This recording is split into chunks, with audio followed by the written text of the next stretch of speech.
গল্প পাঠ হয়, কলমে আনন্দ দে। স্বরাঙ্কনে আমি কাকুলি দত্ত ও সাথে সন্দীপ গুরু। শুরু করছি গল্প পাঠ হয়। বসন্তের পূর্ণিমা রাত, চারিদিক আলোময়। ঘড়ির কাঁটায় 10টা বাজতে এখনো বেশ কিছুটা সময় বাকি, অথচ রাতের নিস্তব্ধতা এবং শূন্যতা এতটাই গাঢ় যে যেন মনে হয় সময়টা কোনো এক গভীর রাতের অংশ। সন্ধ্যায় এক পশলা বৃষ্টি হয়ে গেছে। সে বৃষ্টি জমা জলের বৃষ্টি না, তাতে কেবল গাছের পাতাই পরিষ্কার হয়।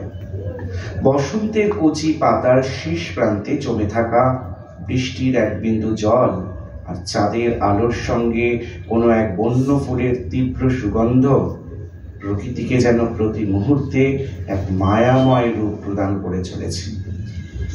এ রাত নিশাকরের জীবনের প্রথম রাত। আজ টানা 11 বছর সেই রাতকে সঙ্গী করে ঘরে ফিরে। রাতে বাড়ি ফিরতে সচরাচর এতটা দেরি হয় না, তবে আজ হলো। নিশাকর রাশভারী মানুষ। সাপ, গোপ, ভূত, প্রেত এসব কোনোটাই সে তোয়াক্কা করে না, কিন্তু আজ তার মনের মধ্যে প্রতি মুহূর্তে যেন এক অদ্ভুত ভয় খেলা করে চলেছে। সে ভয়ের কারণও আছে বৈকি। নিশাকর যে দোকানে কাজ করে সেটি একটি মুসলিম মুরগির দোকান। দোকানদার সেলিম। দোকানের মালিকরা একটু রয়ে বসেই কাজ করে, কিন্তু একেবারে অচল হয় না। এক্ষেত্রে সেলিম যেন একটু ব্যতিক্রমী বটে। কেবল টাকা হিসাব করা এবং মুরগির গলায় ধারালো ছুরির আড়াই প্যাচ বসানো ছাড়া বাকি সমস্ত দায় এই নিশাকরের। যদিও নিশাকর এ বিষয়ে কখনো আপত্তিও জানায়নি।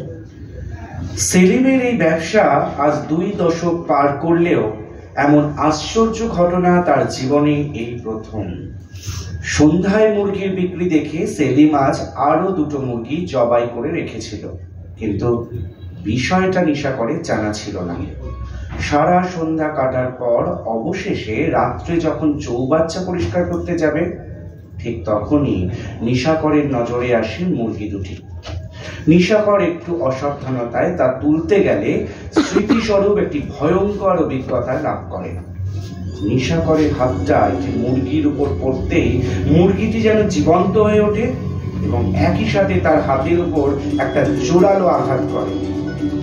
আঘাতটা এতটাই তীব্র ছিল যে তার হাতের আঙ্গুল দিয়ে টপ টপ রক্ত ঝরতে থাকে। ক্ষত থেকে রক্ত ঝরা যত না যন্ত্রণাদায়ক, বাস্তবটা ছিল তার চেয়েও অধিক। তাই আঘাতটা সে কেবল হাতেই পায়নি, পেয়েছেন মন, মস্তিষ্ক ও গোটা দেহে। সাইকেলে মিনিট 15 পাকা রাস্তার পর শেষ করে নিশাকর এইবার তার গ্রামের কাঁচা পথ ধরল। পোল পেরিয়ে নদীর গা ধরে বেশ কিছুটা পথ।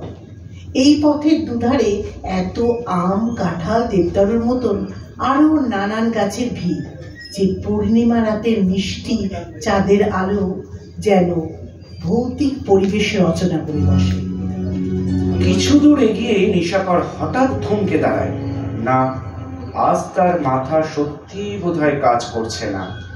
তা না হলে এমন ভুল তো সে কোনোদিনও করেনি। ভাবতে ভাবতে নিশাকর ব্যাগ থেকে তার টর্চটা বের করে। তারপর হাতড়ে টর্চের সুইচটা চালু করার সাথে সাথেই রাতের অন্ধকারটা হারিয়ে যায় ঠিকই, কিন্তু প্রায় একই সাথে ঘটে যাওয়া আরো একটা ঘটনায় নিশাকরের হৃদকম্পনটা এক লাফে দৌড়তে শুরু করে। নিশাকরের টর্চের আলোর দাপটে এক পথ পাহারাদার কুকুরের ঘুম ভেঙে যায়। স্বাভাবিকভাবেই সে প্রতিবাদ জানিয়ে ওঠে। নিশাকর প্রথমটা একটু ভয় পায়, তারপর কুকুরটা তার পথ থেকে সরে দাঁড়ালে নিশাকর চুপি সারিয়ে এগিয়ে চলে তার গন্তব্যের দিকে।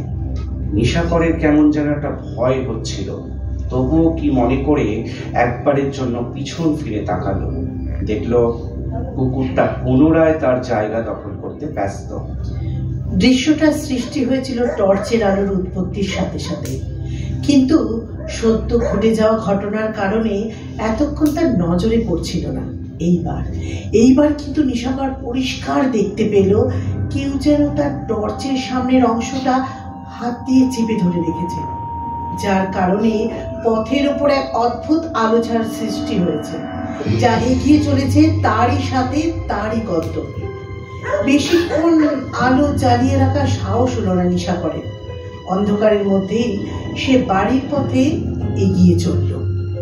বেশিক্ষণ না, কিছু দূর এগোতেই গাছের ঘনত্ব কমতে শুরু করলো এবং একটা সময় তা খোলা মাঠে রূপ নিল। এখান থেকে নদীকেও পিছনে ফেলতে হয়, আর সামনে কেবল খোলা ফাঁকা মাঠ। এই মাঠের উপরে ৩-৪ গ্রামের এক মহা শ্মশান। এই শ্মশানের এক বিশেষত্ব রয়েছে, কেবল লোকেই বলে না, তা বাস্তবটাও এই যে চিতার রড ঠান্ডা হয় কম করে ৩ নরনারীর দেহ ভস্য করে। ভয় যেন আর কিছুতেই নিশাকরের পিছু ছাড়ে না।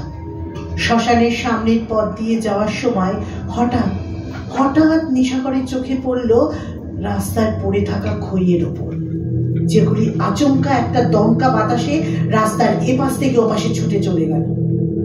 রাস্তার উপর খই, অর্থাৎ আজই কাউকে দাহ করা হয়েছে।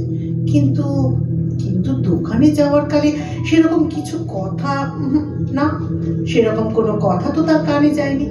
আর কেউ যদি তারপরেও মরে থাকে, তবে এত তাড়াতাড়ি দাহর কাজ তাও সম্ভব না।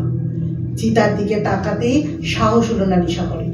নিঃশব্দে চুপিসারে সেই খই বিছানো পথের উপর দিয়ে সে তার সাইকেলটা চালিয়ে নিয়ে চলল। ভয়ের শেষ কারণটা দেখার জন্য নিশাকরকে বেশি দূর এগোতে হলো না। শিয়াল কুকুরে ডাকের সঙ্গে দৃশ্যটা আরো বেশি মজবুত হয়ে উঠল। দৃশ্যটা এতটাই মজবুত ছিল যে কোনো এক দুর্বল একাকী রাত্রি পথচারীকে অচৈতন্য করিতে যথেষ্ট সক্ষম। রাস্তার ধারে ছোট্ট একটি ঝোপ, আর তাকে কেন্দ্র করে আরো ছোট্ট একটি তাল গাছ। তাল গাছটি এতটাই ছোট যে তার পাতাগুলো রাস্তার উপরে উঠে এসে পড়েছে।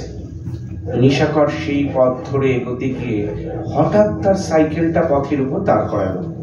দেখলো ঝোপ থেকে একটা মানুষের কাটা হাতের অংশ বেরিয়ে এসে রাস্তার উপর পড়েছে। হাতটা রক্তে ভরা। দৈহিক পরিশ্রম না করেও নিশাকরের পোশাক ভিজল। তার গোটা দেহটা অস্বাভাবিকভাবে কাঁপতে লাগলো। তবুও যেন এক অপার্থিব টানে সে এগিয়ে চলল ঝোপের দিকে। ঝোপের পাশে প্রথমেই নজরে পড়ল একটি সাইকেল, সঙ্গে একটি ব্যাগ, যা সাইকেলের মধ্যেই আঁটা। আর সেই ব্যাগে থেকে অজস্র পরিমাণ খই ছড়িয়েছে আশেপাশের নানান জায়গায়। তাল পাতায় ছাওয়া করেছে জায়গাটা, তবু চাঁদের আলোয় মুখটা দেখা গেল। মানুষটাকেও চিনতেও পারল নিশাকর। কিন্তু ভয়ে ততক্ষণে তার মাথা ঘুরতে শুরু করলো। তারপর 2 মানব দেহ রাস্তার পাশে পড়ে রইল বেশ কিছুক্ষণ। একজন দেশি মদের গুণে, আর অন্যজন ভয়ে।